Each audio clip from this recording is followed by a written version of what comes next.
We'd just like to thank you, first of all, for being here and for the invitation to be here. I think we're going to be talking about a very interesting topic today.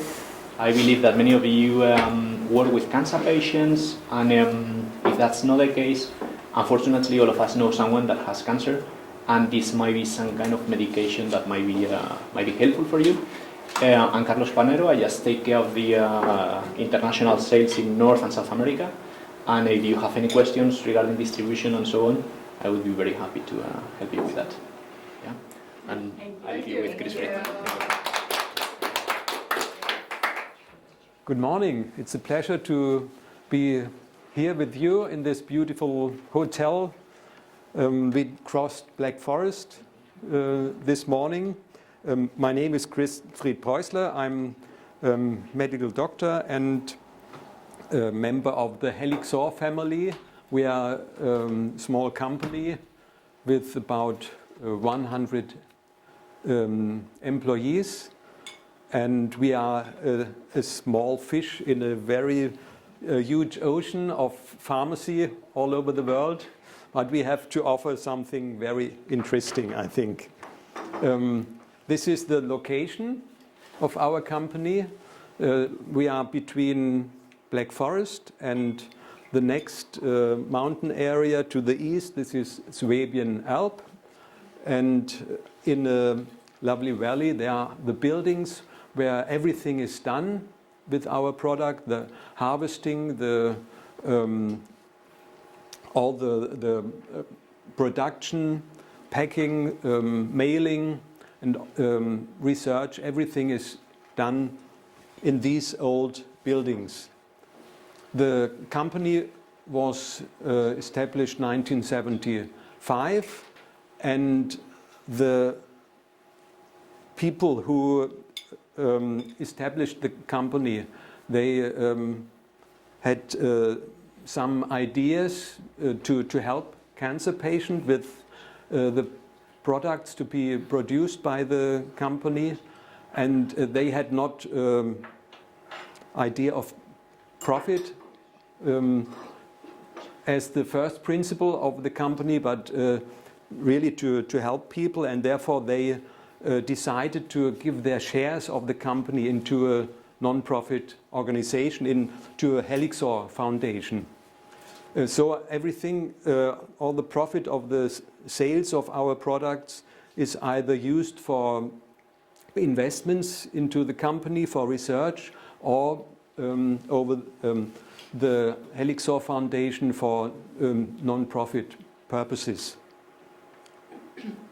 The focus of the company is complementary, integrative oncology, and in 1982, Helixor was the first Mistletoe product to have a full registration according to the new German drug law. And ever since, more and more companies, more and more countries all over the world use our Mistletoe products. For example, Carlos, he's in charge of North and South Americas, and there are many activities to talk about the role of Mistletoe in integrative oncology. We talk about a very strange plant when we talk about Mistletoe. You see the tiny embryo of a Mistletoe plant. All the plants, they grow on the earth. They have roots in the soil, but Mistletoe is totally different. It grows on other plants, mainly on trees.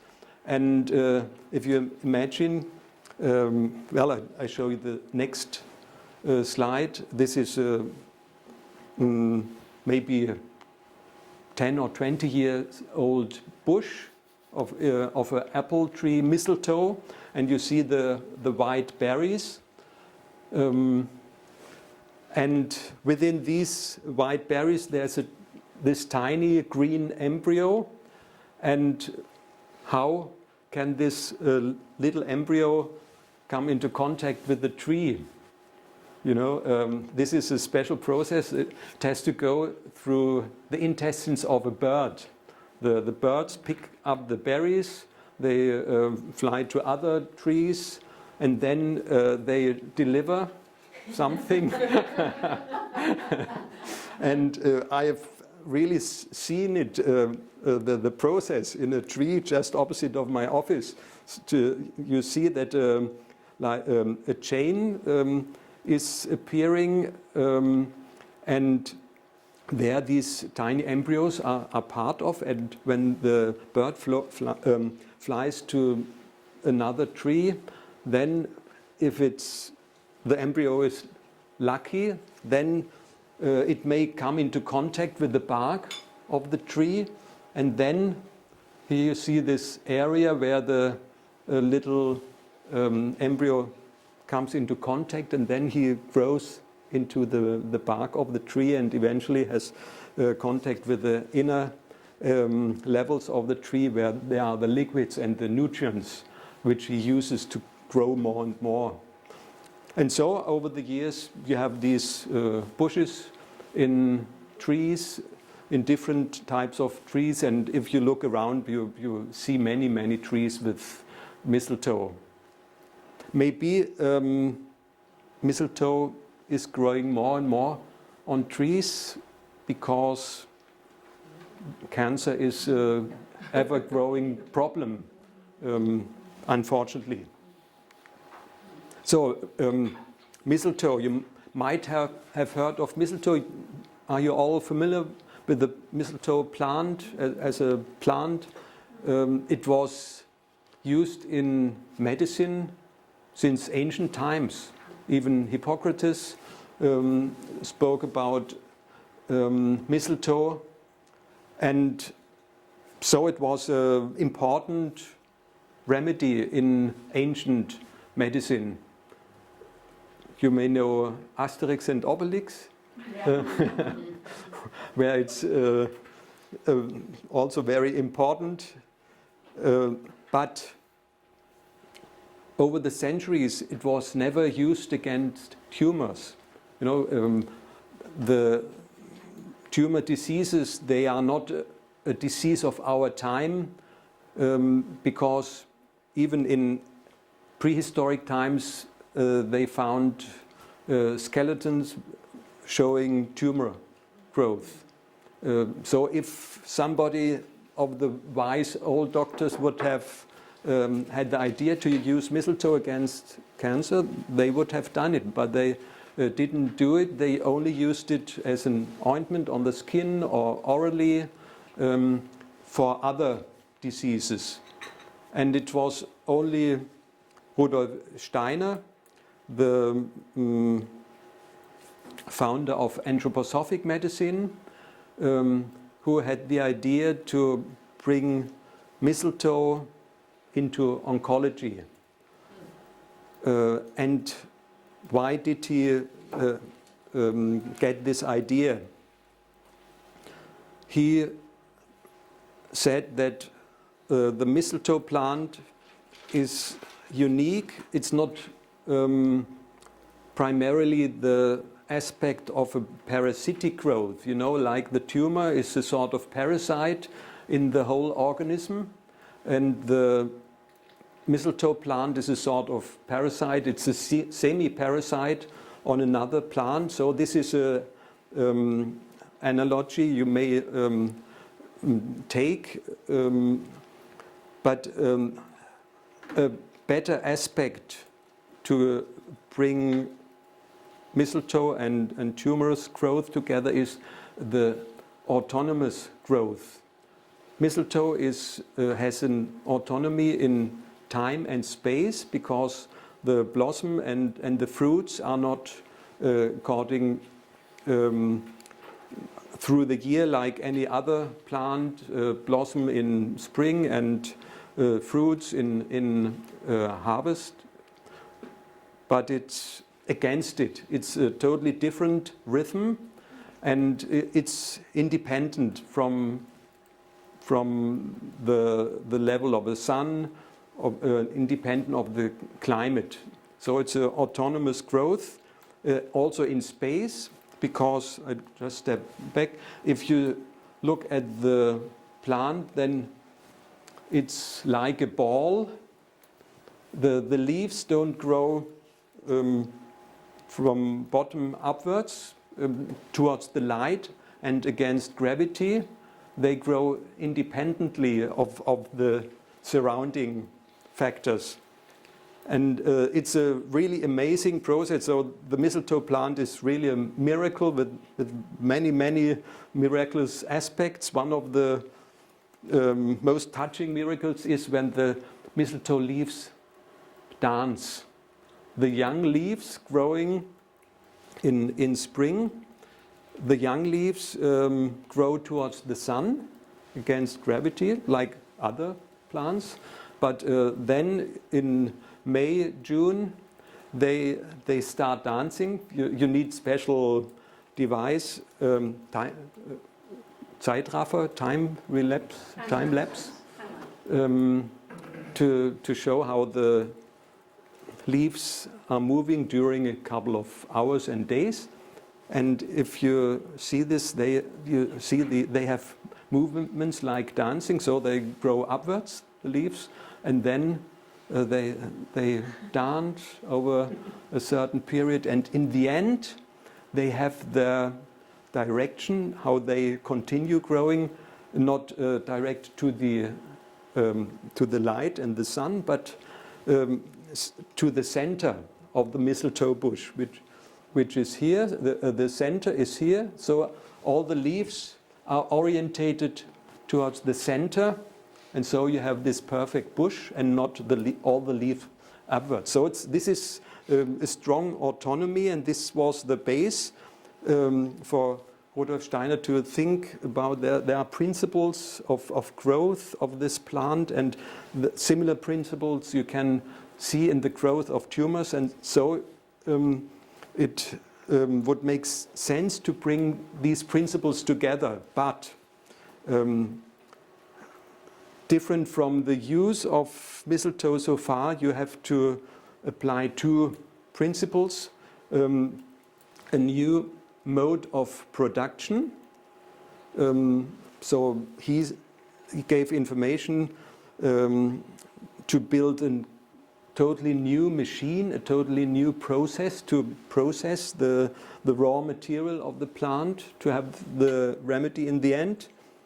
And the substance you gain through the process shouldn't be taken orally or on the skin, but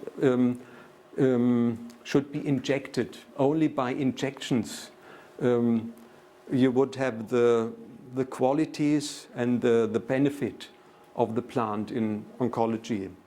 And he said there should be scientific research from the beginning about mistletoe, and it's very interesting that many of the information he gave just from inside were later proven by research, by preclinical research, by clinical research. It's very astonishing what this man really was able to find about mistletoe with all the instruments we have today. And I want to mention that he wasn't a doctor. He had a brave woman at his side, one of the first female doctors of that time. She came from Netherlands, and in Switzerland, where this happened at that time, she was able to study medicine. At that time, it's not like today that every woman is able to study medicine or other academic professions. It was in many countries not possible, but she was able to work in Switzerland, and she was the one who took the ideas of Rudolf Steiner and to find a pharmacist and to have the first Mistletoe product and to start to treat cancer patients. So this was the beginning, and last year we had 100 years of Mistletoe in oncology. So big celebration in many places in Germany and Switzerland especially. So from the beginning there was strong tendency to have scientific research, not only to use the products but to have research. And so over these 100 years of Mistletoe therapy, there's quite amount of scientific literature, more than 2,000 scientific publications, and now more than 40 RCTs according to the standards of clinical research. And so mistletoe is one of the best researched plants in medicine. And what is the status of mistletoe within the whole of medicine? As you know, we have this very important process in our time now with a strong beginning in the United States. I talk of integrative medicine and integrative oncology. In Germany, we have many methods, principles, products within the area of complementary medicine, naturopathic medicine. That's the reason why you are here, I think. But this strong concept to say we have somehow orthodox and conventional medicine on the one side, but on the other side we have a range of complementary methods, and we have to bring this together to have the best for our patients out of the two worlds. This is really a comprehensive concept which started in the United States, and we can all be very glad about this start and this impetus coming from the United States to establish this integrative medicine worldwide. This is really the future, to bring these two worlds together. And complementary medicine can learn a lot from conventional medicine. For example, the scientific base. We have so much experience. This is very true for this country and for Europe. We have so much experience with all these different methods you see in this conference here. But we need to have good research for all these methods, to have the base, to have a worldwide success, to have the integration into the whole of medicine. Because without scientific base, we will be lost in the next decades with these complementary methods. And what's very important and interesting, that conventional medicine has a strong pathogenetic approach. So it's all against diseases, against symptoms, and research. How can we stop the process of the development of diseases? But it's nearly no research and no concepts in conventional medicine. How can we keep people healthy? How can we support the other important word, the other pole? How can we support the salutogenetic potential, the self-regulation, self-healing, the inner doctor? We have this word in German language, the inner doctor, unser innerer Arzt. This is a clear understanding that every human being, but also every living being, has a strong potential to maintain their own integrity and health, and to work with these inner processes and forces is one of the biggest resources in medicine, which is nearly completely lost and forgotten in conventional medicine, but what is the main focus in all the different methods of conventional medicine? Is it psycho-oncology in oncology, or is it nutrition and exercise, or is it TCM, homeopathy, phytotherapy, and mistletoe therapy? It's all working with these salutogenetic levels of our organism. And it really makes sense to bring these two polarities together because they don't work against each other.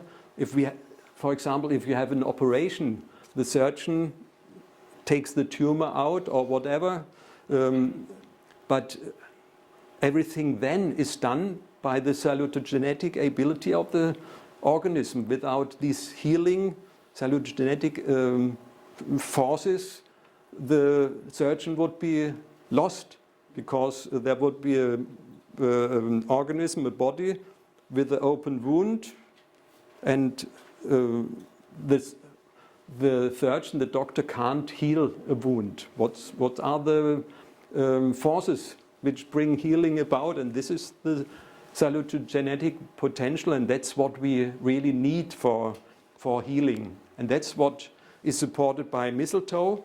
These are the most important aspects of efficiency of mistletoe, and the green words, it's all about salutogenetic processes.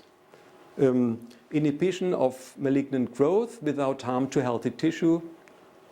And here especially is this inner regulation, the increase of endogenous resistance and regulation, especially immunoregulation. This is the main topic of mistletoe. The stimulation of thermoregulation, very interesting aspect. I will tell you a bit more about it. And then, which is the main focus of mistletoe therapy, improvement of general condition and performance, and decrease of tumor-associated pain, which is in a way more pathogenetic aspect. Quality of life was the main focus of mistletoe research of the about last 20 years, and this is another aspect of medicine in general, that we forgot to look at the patient over a long time. You know, every doctor, we always studied the imaging pictures, the laboratory results, and forgot more and more to look at the patient. And if the result was good, therapy was good. But if the patient maybe suffered or had more pain or less energy, this was not so much the aspect. The findings were the main topic.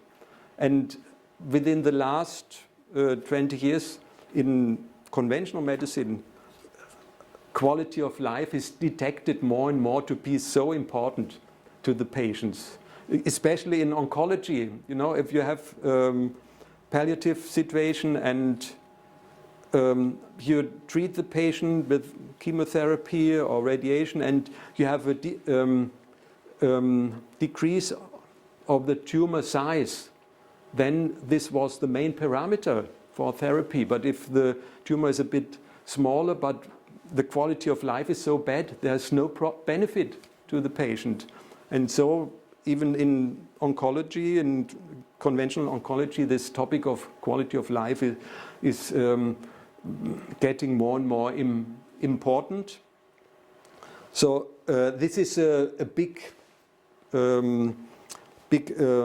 term, quality of life, with many aspects, and one main aspect is vitality and fatigue, and cancer-associated fatigue is one of the main problems of cancer patients. about 70 to 90% of the patients suffer from fatigue, more or less. And it's really that symptom what makes their life difficult. And it's often with a depressive mood, no energy, no energy to conduct the daily life. And especially for the palliative patients, they need the energy to have a good life, even without their tumor, which can't be healed. And this is one of the main benefits of mistletoe, and research, as I said, focused on this aspect during the last 20 years, and there were more than 20 RCTs, and 22 of these 26 RCTs showed significant benefit related to quality of life with mistletoe therapy, coping, fatigue, exhaustion, and all the other aspects of quality of life. When can mistletoe be used in oncology? It is a principle treating people, patients, independent of the type of tumor and independent of the stage of tumor. The benefit is the best for the patients if you start as early as possible, right after the diagnosis, even before operation, because any operation is stress for the system, stress for the immune system. The narcotics are stressful, and if you build up vitality and immune resistance before start of the conventional therapies, then you have a better situation for the patient and less side effects and complication of the conventional treatment. So before operation, then when there is chemotherapy and radiotherapy after operation, you can give it as a supportive therapy, immunoprotection, and improved tolerance of these therapies. And later, in adjuvant therapy, in the curative situation, you can use it to improve quality of life in the later phases and increase survival. Very important in palliative therapy. In our company, we have a department called Medical Advisory Service, and we have daily contact with colleagues, with physicians, with naturopathic therapists, with patients, and we hear again and again that patients, they have simple questions about their mistletoe therapy, and asking these questions, they say, well, I'm so happy to talk with you. I shouldn't be here anymore. 5 years ago, my doctor said you have to live 6 months, and really in a bad condition with very progressive tumor diseases, and then even they are not cured. They have their tumor, they have their metastasis, but they have a good quality of life, and it's very, very joyful for us to have these direct, unasked reports of patients that they really have the benefit we talk about and we write in our material about. So it's really working in practice.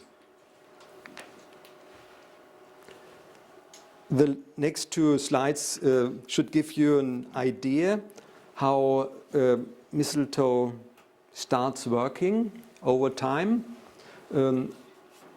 This is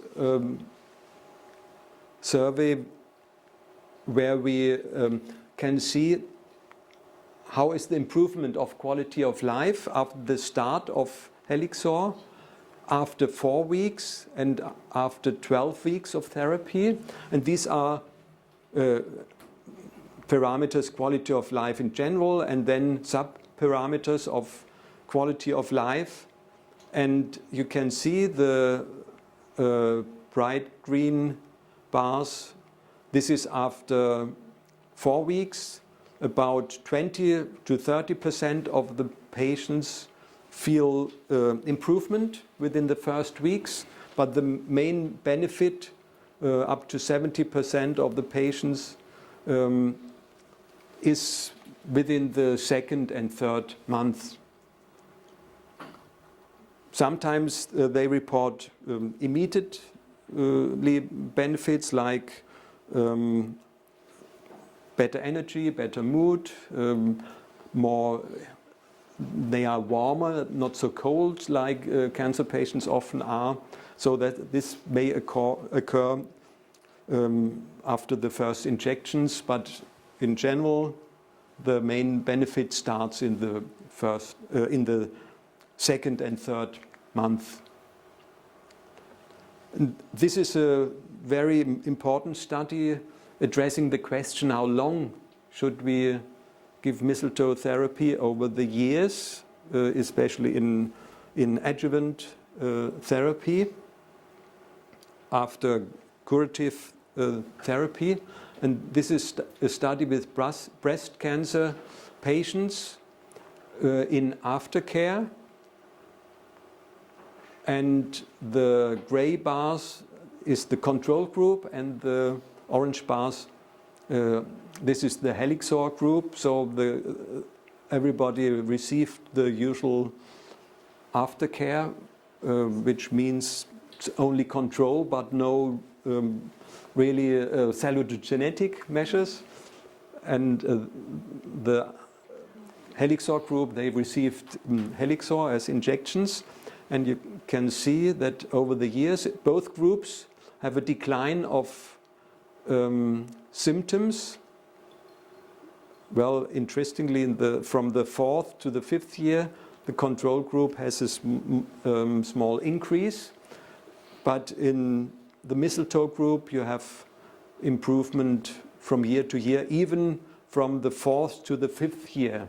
And this is a strong support to the recommendation to give mistletoe therapy over 5 years after surgery, usually after surgery. We talk about this 5 years period in general in oncology, and so it's really proven here that it makes sense not to stop when patients feel very well, to stop after 1 or 2 years, but to give mistletoe over these 5 years. With the same amount of frequency? No, I will talk about it shortly. And in situations, breast cancer or malignant benign melanoma, where there's a risk for late relapse after the 5th year, then we recommend to continue mistletoe therapy, but on a quite low level. So before we talk about details of practical therapy, we have to know when shouldn't we use mistletoe, and this is only a small number of contraindications, allergic reactions to mistletoe, then we can't use the therapy. Any condition with acute inflammatory symptoms, flu or pneumonia or cystitis, in this phase, mistletoe therapy shouldn't be started, or if it's already given, then it should be interrupted in situations with acute inflammation. And when the clinical symptoms have subsided, then we can start or continue with mistletoe.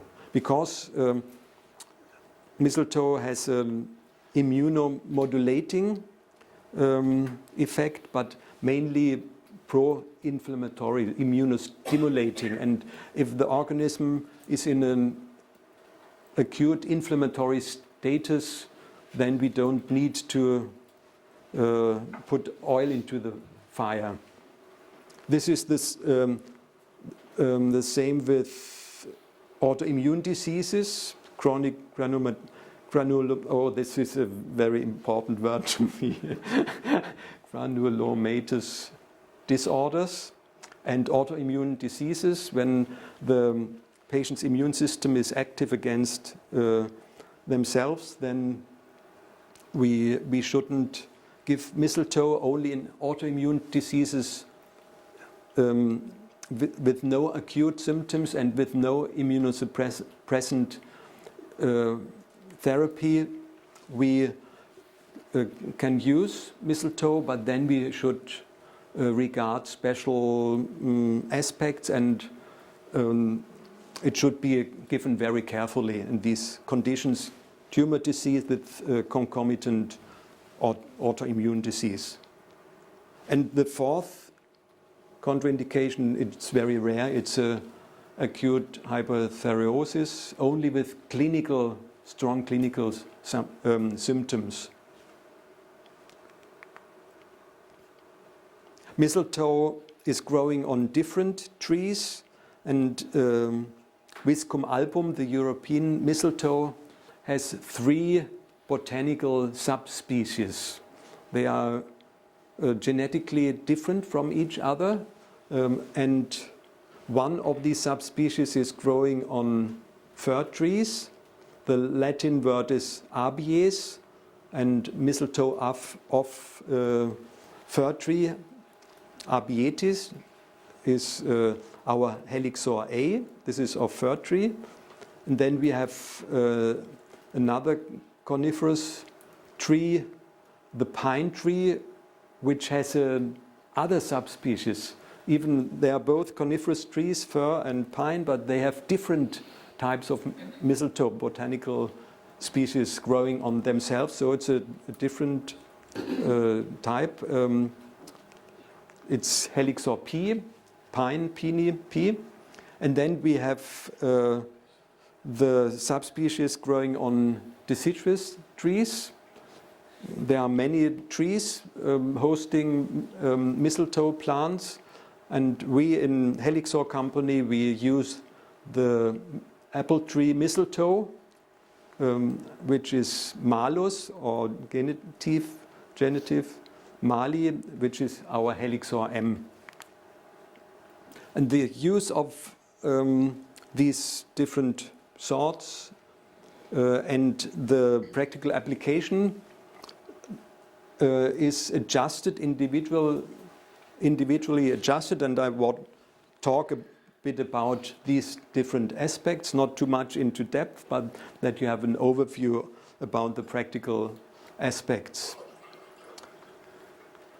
Our Helixor A from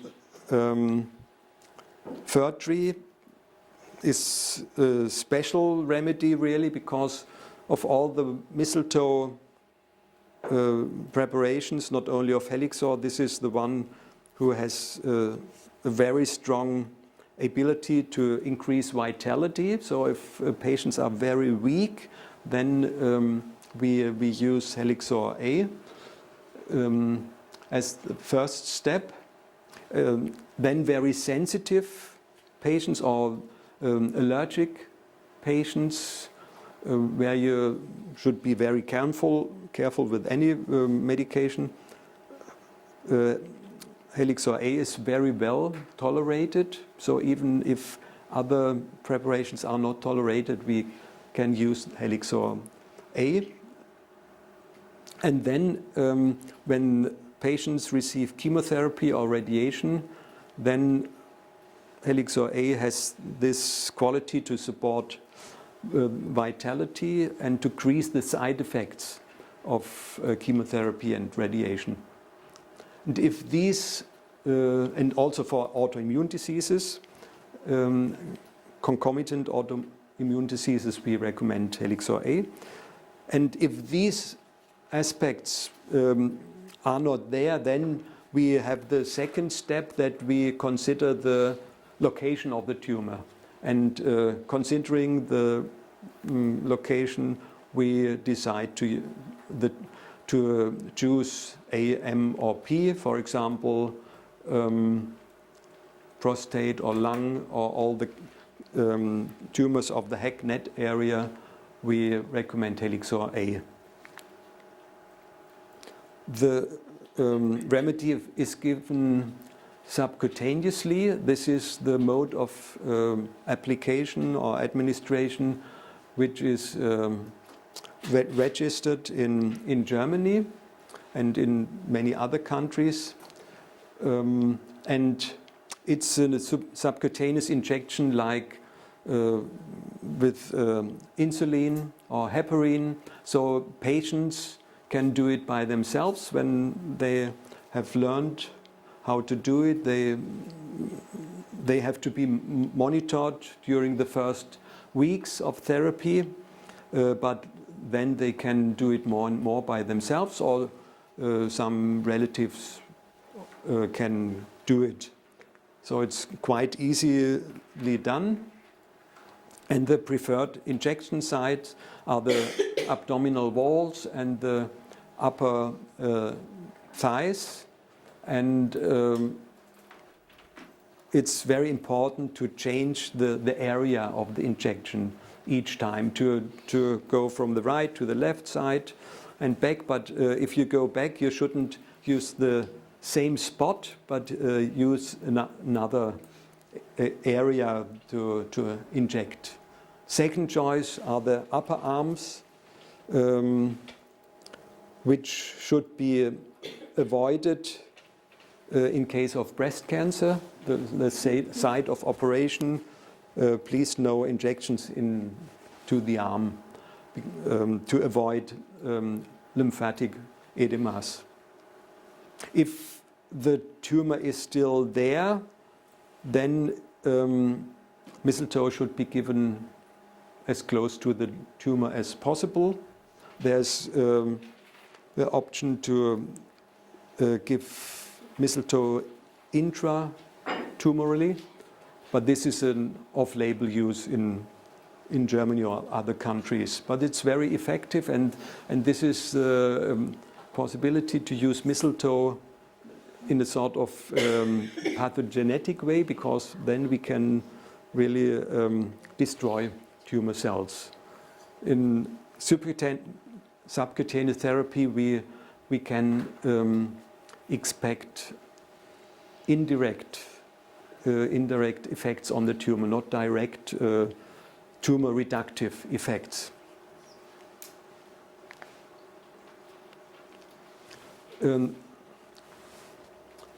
If there is a small inflammation of the skin or scars, not only operation scars, radiation fields, they all should be avoided when injecting mistletoe.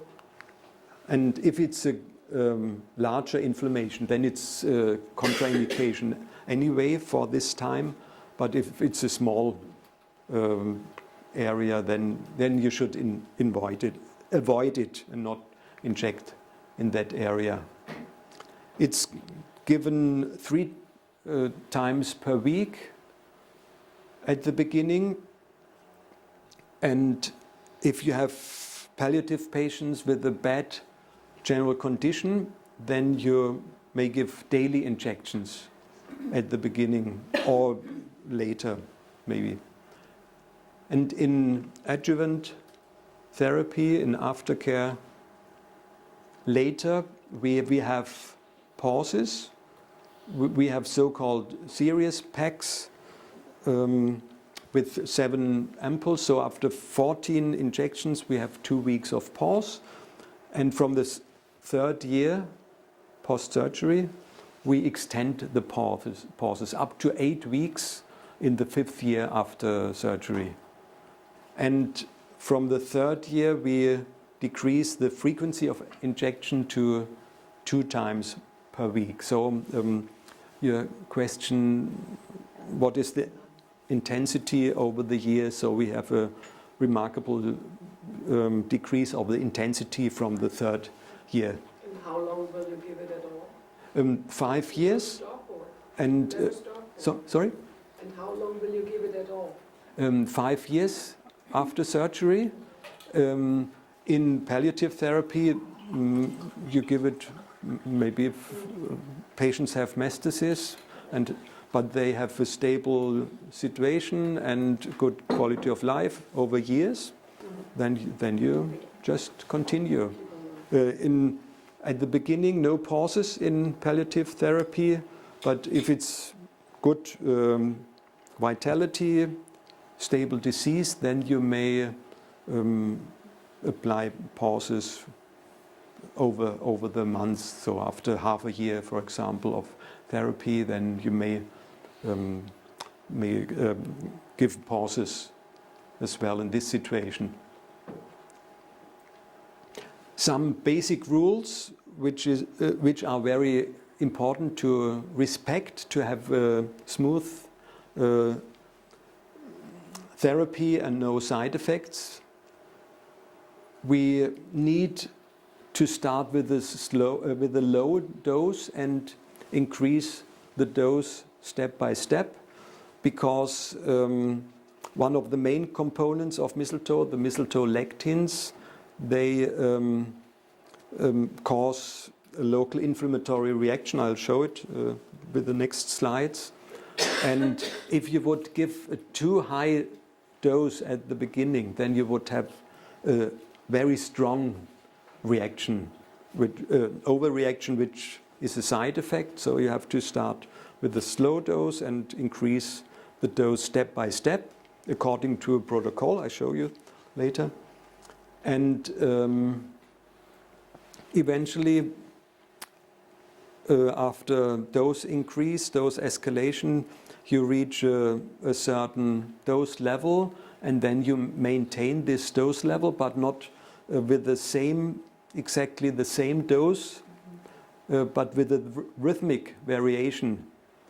Mistletoe is a biological response modifier, so it's always important, a stimulus response, to have a system which reacts to the mistletoe impulse, and it's you have a better result if you have a variation in the administration, and the variation is by varying the dose rhythmically and making these pauses.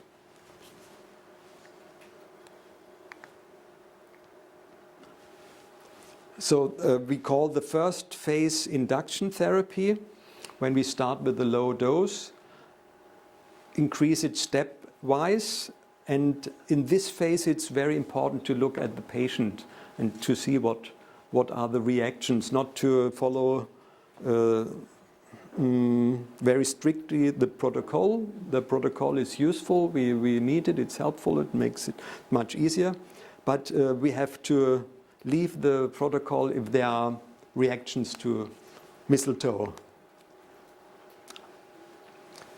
This is just a picture of the different protocols for different tumor stages, and I just want to show you the principle, not the details. The higher the stage, the higher is the dose we finally reach at the end of the induction therapy. And What's SE versus OP? SE, these are serious packs. You know, this means that one pack doesn't contain one dose solely, but 3 different doses. So with one pack you have 3 steps of dose escalation, which makes it much easier. And this is for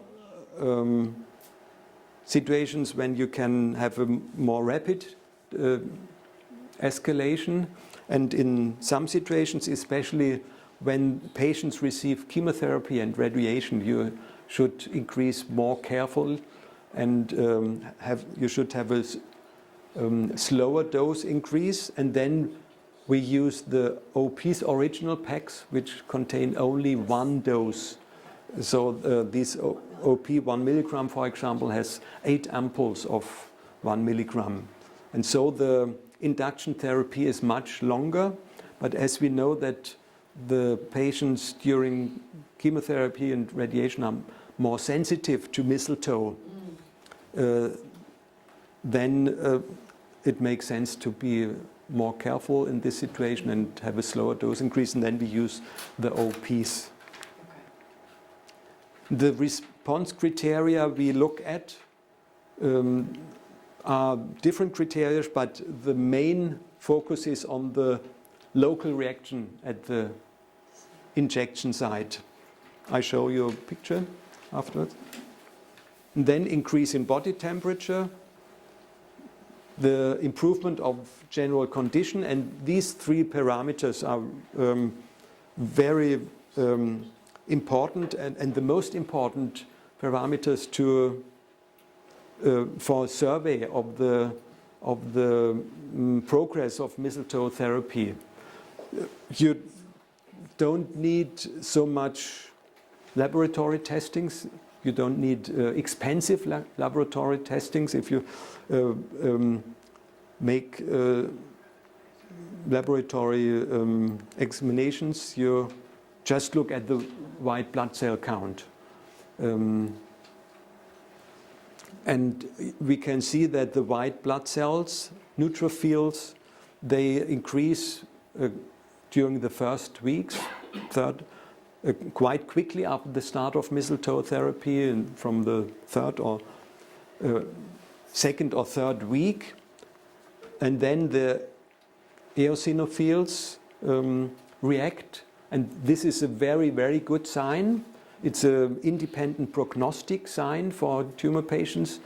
When their eosinophils start to increase, then these patients have a much better prognosis than patients who don't react with their eosinophils. And lymphocytes increase from the second month after the start of mistletoe therapy. And in palliative therapy, another response criteria, of course, is the tumor situation. Is there inhibition of tumor growth? Is there a stable disease at least? But this is not parameter for induction therapy, because we can't adjust this parameter within the first 3 months. This would need at least a quarter of a year to start to be shown. So our main focus is the local reaction at the injection site, which doesn't appear immediately in the hours after the injection, but it needs at least 6 to 12 hours. Usually it appears the day after the injection. And it's important to tell patients this is not a side effect. We want to see it. It shows the immune system is reacting to mistletoe, and it usually subsides within 2 days. So we can then continue with the next injection according to the protocol.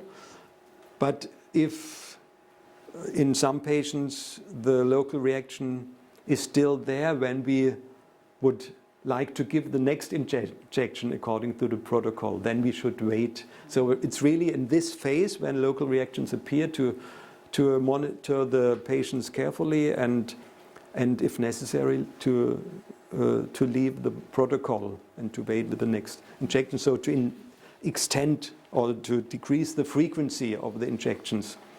And if there is a local reaction, then we have a situation of a good mistletoe effect, and then there is no need to increase further as quick as possible. What many colleagues really think, we have inquiries on this topic, they think they should increase very quick, and now this patient has a local reaction, and this is a blockage to that we finally can reach our goal, our aim with a higher dosage. No, if you have a local reaction, you are in a situation where there is an immunological reaction of the patient, and then you can be happy and relaxed and say, well, now we can maintain this doses, and if it subsides and the local reactions subside after a couple of weeks usually, then or quicker, then we can increase the dose again. And the local reactions usually only occur during induction therapy. That's another very important aspect, that for long-term therapy, the local reactions are not a parameter to say, does mistletoe work or not. They are related to the lectins, and our body is building antibodies against lectins. So the lectins are neutralized over the induction therapy.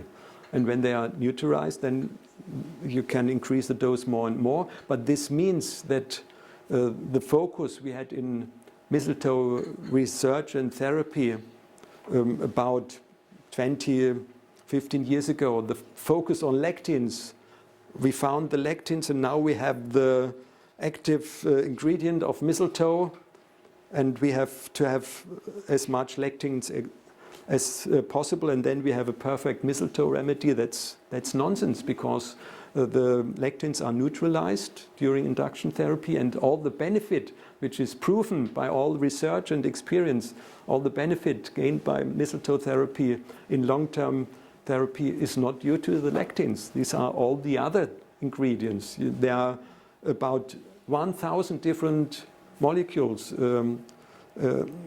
substances in mistletoe extracts, and many of them are not researched so far. So we don't know all about mistletoe, but we know that even if the lectins are neutralized over the first phase of therapy, we have the benefit. So this is due to other ingredients. This is local reaction, and it shouldn't be larger than 5 centimeters in diameter.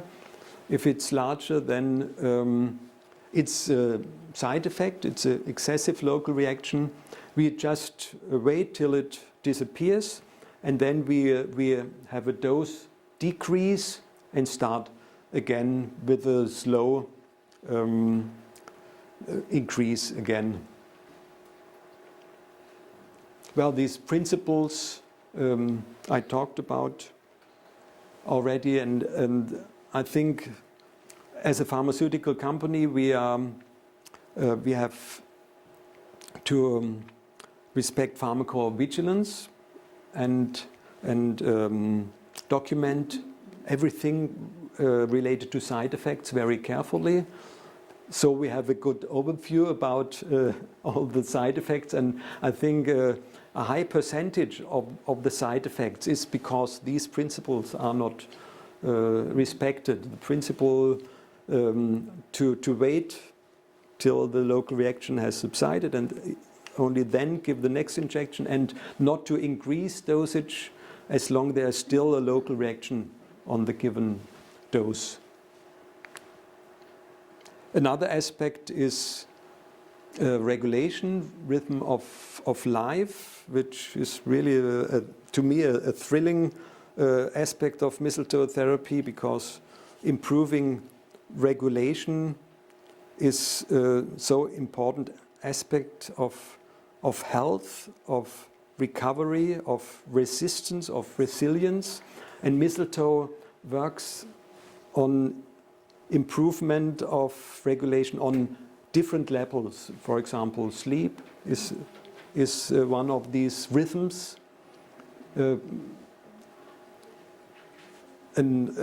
what we mainly see is temperature. And to give you an example what this really means, the next slide, you know this from intensive care. The left one is a ECG, the normal heart rhythm on the left side.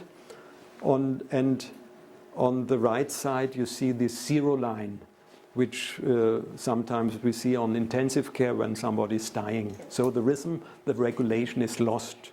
And if there's no more regulation, there's no more life. And we have very interesting situation in cancer patients. Many cancer patients have a lower body temperature, but it's not only the lower temperature, it's also the regulation. You know, this is a temperature curve of a patient. The temperature is 36.5 Celsius, which is a bit too low. But even more important, if you look on these curves, this is what we, if we would measure our temperature over the day, you know, this is day 1, 2, 3, 4, and so on. And they measured the temperature 4 times a day. And then you see over the day the temperature is not always the same, but there's a rhythm, increase and decrease from day to day. This is a rhythm, and every day a bit different. But in cancer patients, this is an extreme example, but we can find it quite often, that the lower temperature and the loss of rhythm, the loss of regulation. And this is a curve, a graph, but if you would see the patient, you would really see a patient cold, freezing, low energy, maybe pale, depressive mood. So really human being with 20% of life. So really on the low, life is on a low level. And here mistletoe is starting. These are the days of mistletoe injections. Then over the days the rhythm is coming back. And this is what the patients feel. They feel warmer, they have more energy and a better mood. It's very interesting how the regulation and the overall feeling of the patient comes together. So that's one of the parameters when we start mistletoe therapy, and sometimes you may ask your patients to control temperature and to have this documentation, then you can see what's happening. And then later we have reached the dose according to the stage of the tumor, and then we have a rhythmic variation, we have the pauses, and just continue. And if we have a decrease of patients' reactions or worsening of the tumor disease, then we have the possibility to increase dosage or to change the thought. So sometimes to change from A to M or from M to P, for example, gives us the ability to give another impulse and to improve therapy. This is the protocol for the maintenance therapy when we use these series packs in adjuvant therapy. And again, these series packs, they are helpful for induction therapy, but also for maintenance therapy, because they have this variation of rhythm within the packs. In palliative therapy, we have no series packs. We have these high doses, and then we have to combine different types of ampoules. We talked about duration already. In adjuvant therapy, usually 5 years, with a decrease of frequency, intensity, more longer pauses. and in palliative treatment, no breaks, at least in the first phase. A quick word about side effects, and I'm nearly at the end.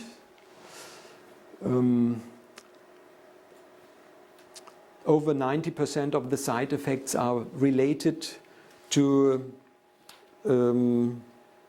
overdose, too high dose of mistletoe for a patient at this time of therapy. And they are harmless, and if we interrupt therapy, they decrease very quickly. We don't need any therapy. Sometimes if a local reaction is itching, then we may use herbal ointments to relieve the symptoms. But if we have too strong temperature regulation, if we have fever or flu-like symptoms, we shouldn't suppress the symptoms. We just leave it, we wait till it subsides, and then we start therapy again, but with a lower dose, with a dose reduction. Then we have sometimes allergic reactions, and then we shouldn't continue mistletoe products. In this case, we have to stop therapy, unfortunately. And in very rare cases, we have activation of inflammation, which, like these symptoms, just show the pro-inflammatory effect of mistletoe. Which, well, these are all side effects. I have to tell you these symptoms as side effects, but I have to say another word. For example, fever. Usually cancer patients have lost the ability to build up fever, and fever is one of the most of the strongest instrument of self-regulation. So you may know some people, they have 2 days high fever and then they are well again, and others, they have a flu 2 weeks, 3 weeks, they don't recover really because their regulation is too weak and can't get rid of the situation. So fever is a very strong instrument, and here we have it as a side effect. But in principle, it's a very beneficial symptom. If cancerous patients gets back the ability to fever, then we should be very happy as doctors. And this is a concept within mistletoe therapy, to build up fever, active fever therapy, with or without hypothermia, for example. So very, very interesting.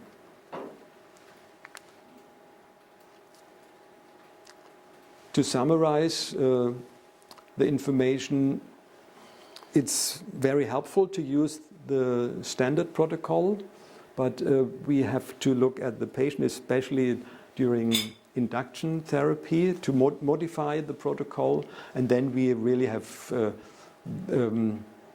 very comfortable therapy and much less side effects, more efficacy, more benefit.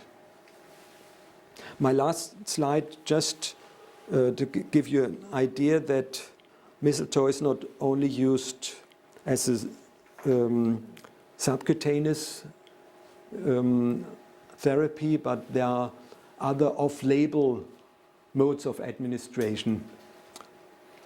And this is really the option to bring mistletoe to the tumor cells and to have this cytotoxic effect on tumor cells. And for example, with intrapleural instillation, when we have the effusions, pleural effusions, or the same with intraperitoneal instillation in case of malignant ascites, intravesical instillation if there's superficial bladder cancer, and to inject mistletoe directly into the tumors. Here in Germany, especially the hospital Havelhöhe in Berlin. They are very experienced to bring mistletoe even to very difficult locations, like in the pancreatic area, for example. And if they have situations when patients can't be operated anymore, it's very destructive growth and you can't operate and they suffer from these tumors, then there's an option to bring with endoscopical devices to bring mistletoe directly into the tumor, and these are very, very good results. And one of the main topic of our company is intravenous infusion of mistletoe, which has to be done very slowly over 2.5 to 3 hours, but it's very beneficial, especially in progressive metastasizing cancer. And this is between subcutaneous therapy and these direct instillation or injection into tumors, in between giving an option for a more intensive mistletoe therapy than in subcutaneous therapy. And in your country, Johns Hopkins Hospital in Baltimore, we have a phase 1 study on this subject. So we are very, very happy that there are scientific activity in your country. Beautiful lady who suffered colonic cancer, Evelyn Page, she founded Believe Big, and she was able to collect the money to start this RCT. So, well, that's what I want to tell you. Thank you very much.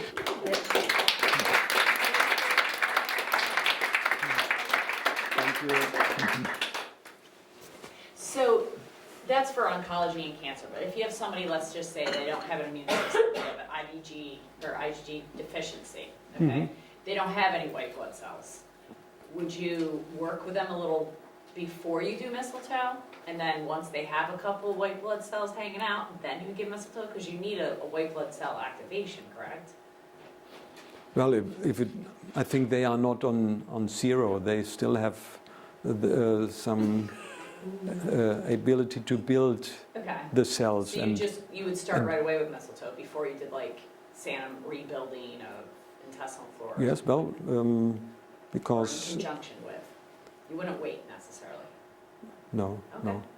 Well, is it in oncological situation or non-oncological? No, if we have a non-oncological situation, then we can use mistletoe, but on a lower level. We have lower doses than in oncology, and more pauses from the after induction therapy, and whenever the immunocompetence is weak, then this is indication for mistletoe therapy. But it's an off-label indication in Germany as well. But it's we have these protocols. Yes. Have you ever done IM, and if so, what is the dosage? IM, intramuscular? Yes. We don't do this.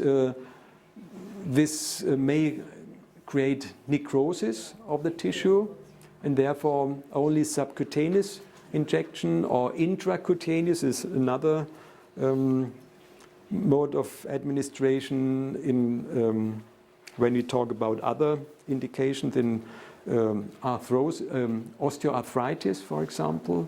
Then we give it intracutaneously, but in oncology subcutaneously, or the other modes I showed you, but we should strictly avoid intramuscular administration. It would create a necrosis to the tissue, even if, let's say, if you combine with other things together, it's still not we have documentation of one serious side effect long time ago with the intramuscular injection, and I think there's not much experience with intramuscular. If you have such a side effect, then you will always tell people not to use it, and therefore there's no experience. Maybe if you would do it 1,000 times in a special way, then you would have no side effects, but nobody would do research about this. So though it's just a strict rule, no intramuscular Have you injection. seen it being used in sarcoma? In sarcoma, yes. Yes. Mhm. So what if the sarcoma is deep into the tissue itself? Because you inject right next to the tumor. Well, it would be always would make sense to inject in the area of the tumor. This is according to our registration, which our official information contains the recommendation to inject in the area of the tumor is there. Another aspect is to inject it directly into the tumor.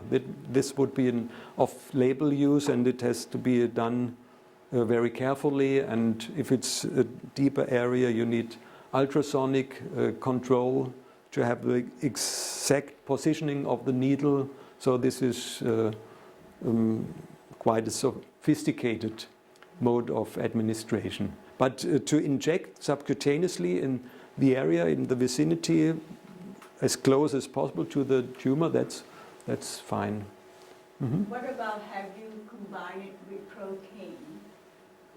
Or do you recommend to always use it by itself? Yes. Have you done it in combination? As a company, we don't recommend any mixture of different substances within the syringe or within the infusion. Just mistletoe. This is another important question. How can you combine mistletoe with other principles of conventional and complementary oncology? And with most principles and substances, you can combine it very well.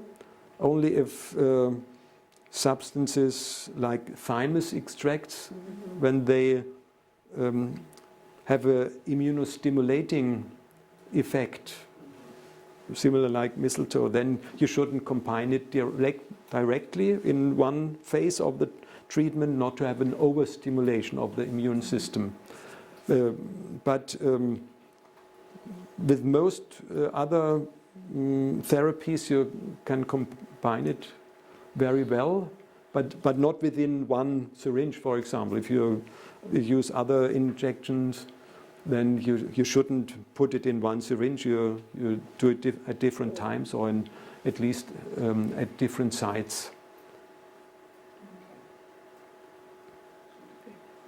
Are you, or do they just use mistletoe only? Or it seems like it was always like chemotherapy and surgery, and what about just mistletoe?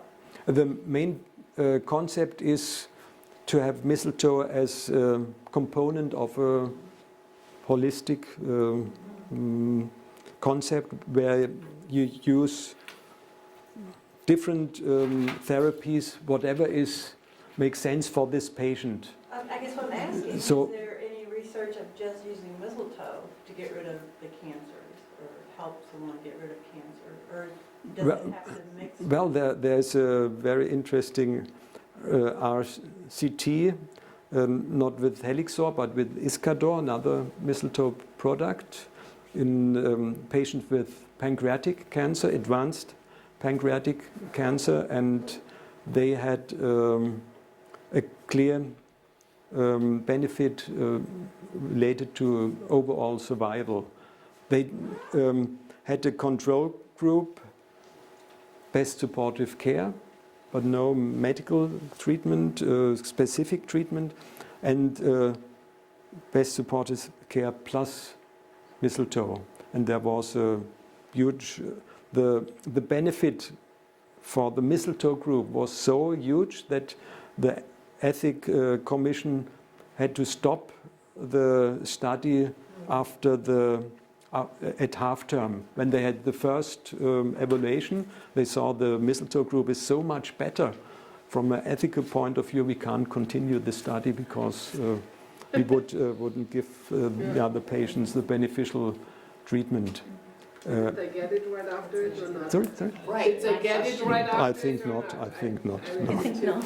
That's not bad. Well, so so this is related to RCT, and there are many case reports showing that intratumoral injection or just palliative situations with mistletoe, that there is a beneficial cause of the disease, much better than the prognosis was before. But this is not a study. These are well-documented case reports.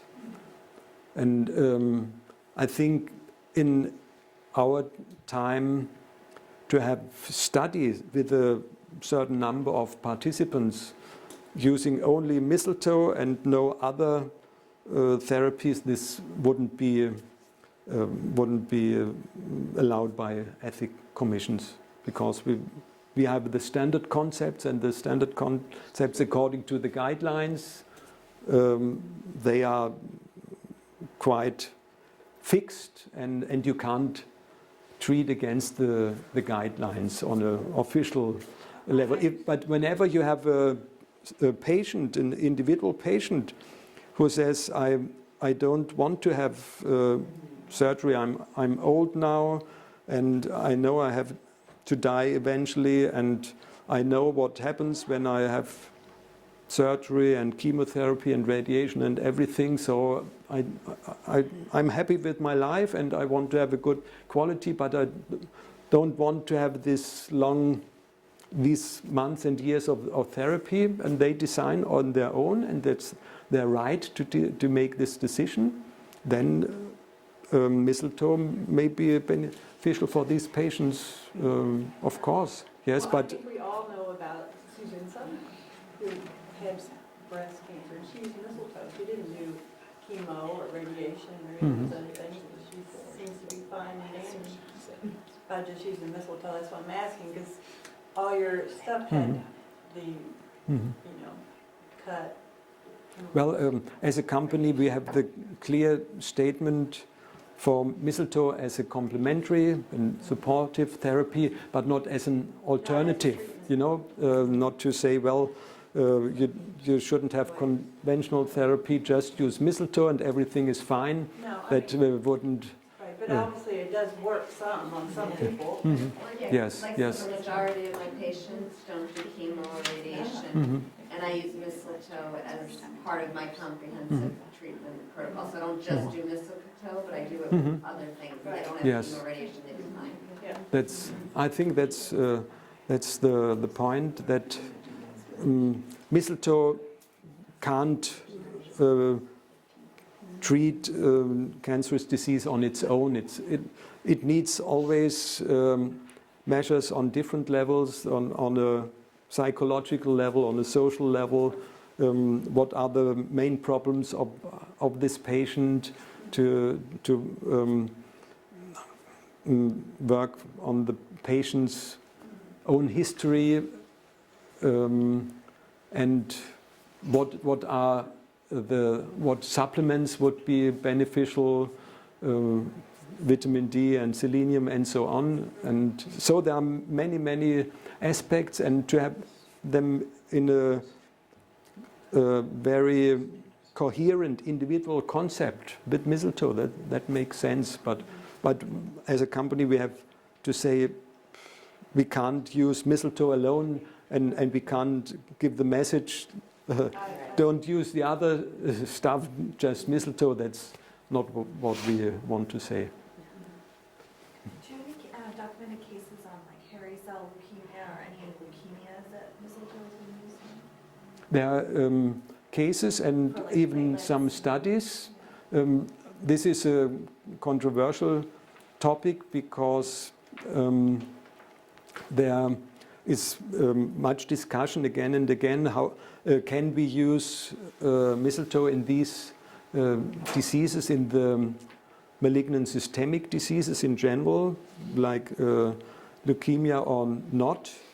And the data we have, they don't show any negative effect of mistletoe in these diseases. In opposite, there are many cases and even older studies showing benefit for these patients, and we have protocols for these diseases. Yes, and at the moment we are working on case reports.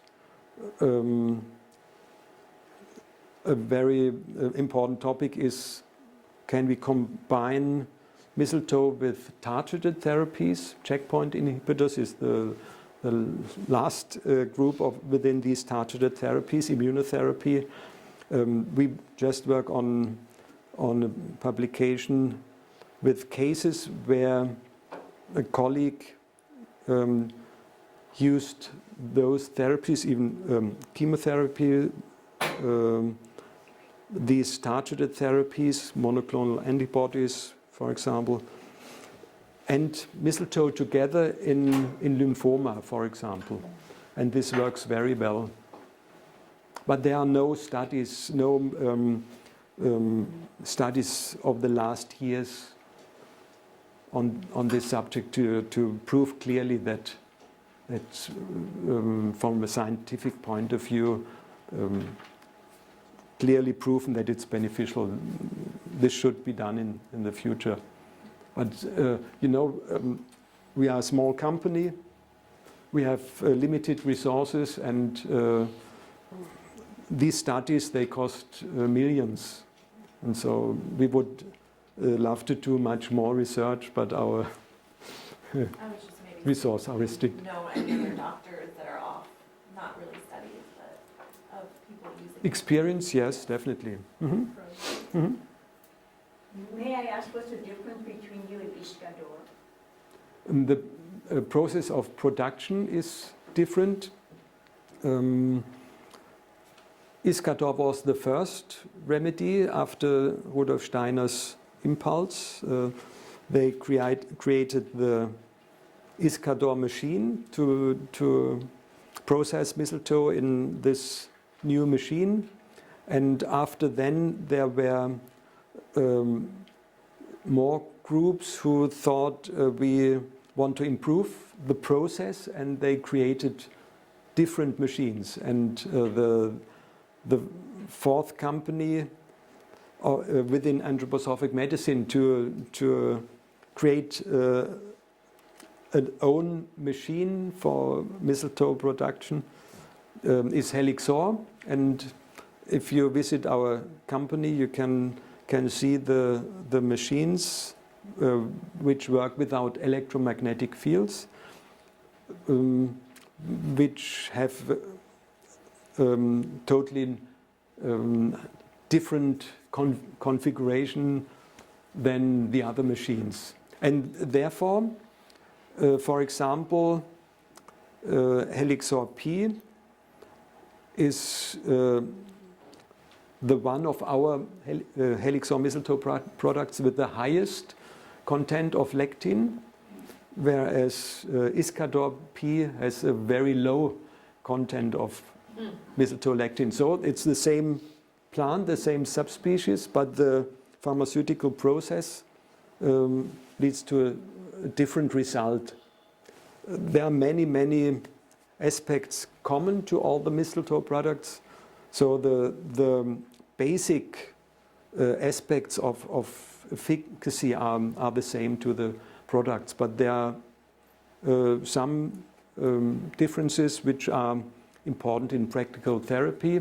For example, Iscador is produced by fermentation, and therefore you have bacterial substances in Iscador, which is beneficial in some situations. For example, if you want to create fever. If you have the concept of fever therapy in oncology and mistletoe therapy, then you can create easily fever by Iscador infusions, but it's very difficult by Helixor infusions to have fever.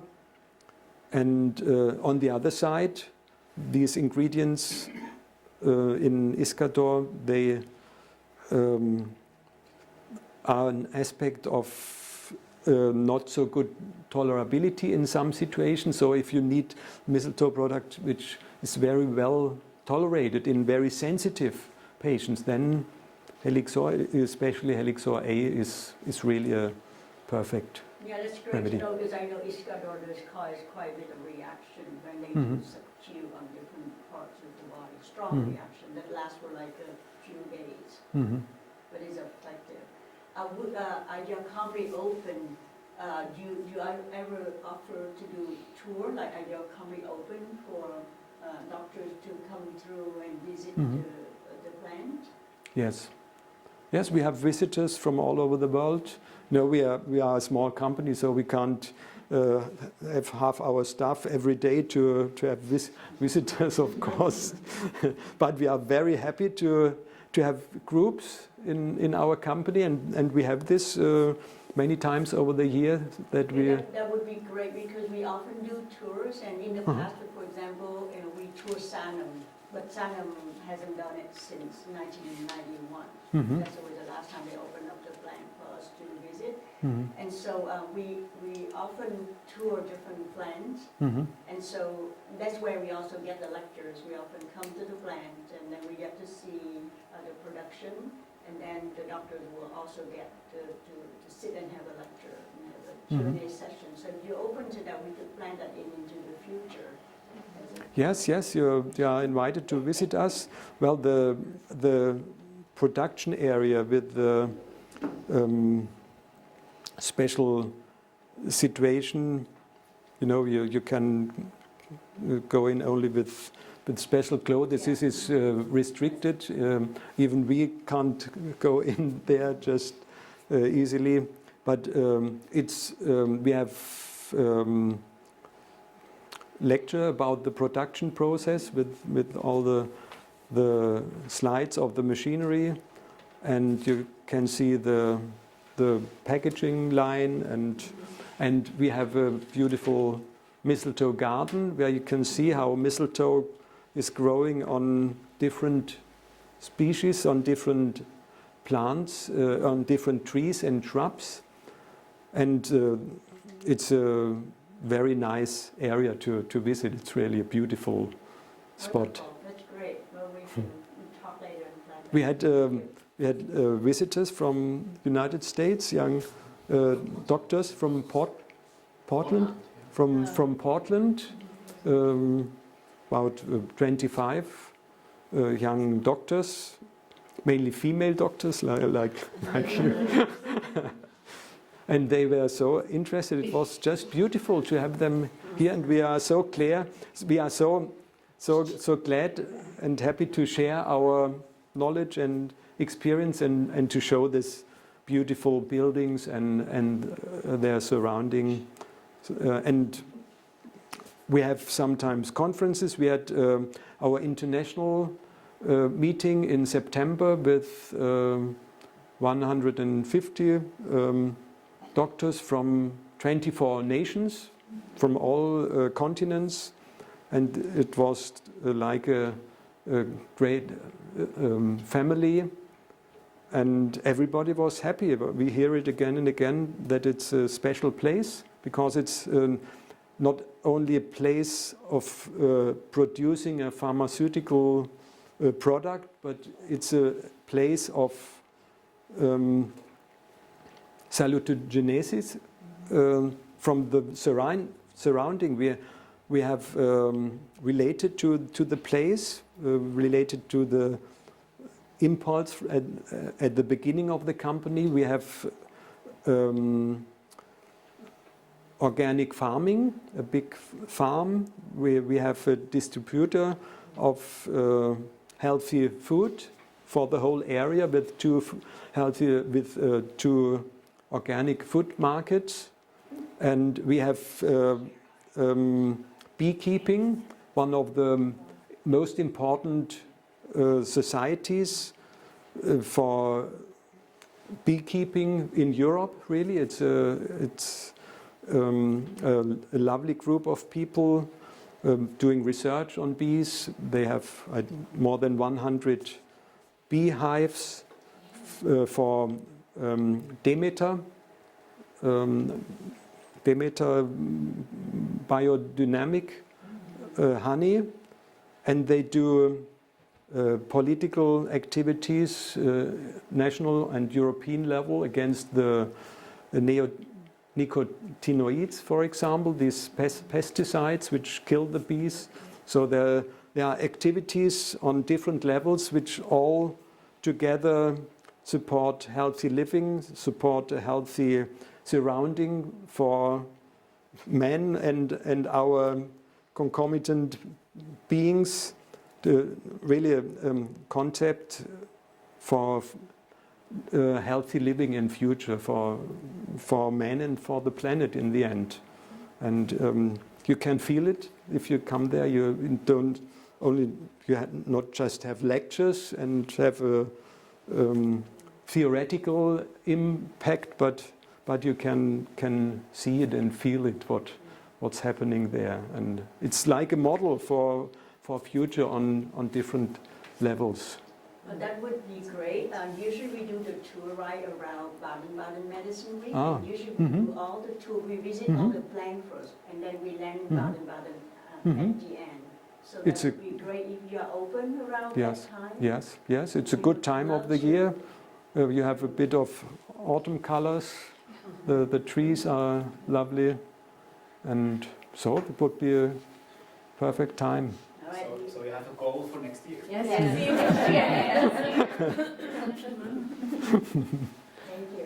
you. You're very welcome. Thank you.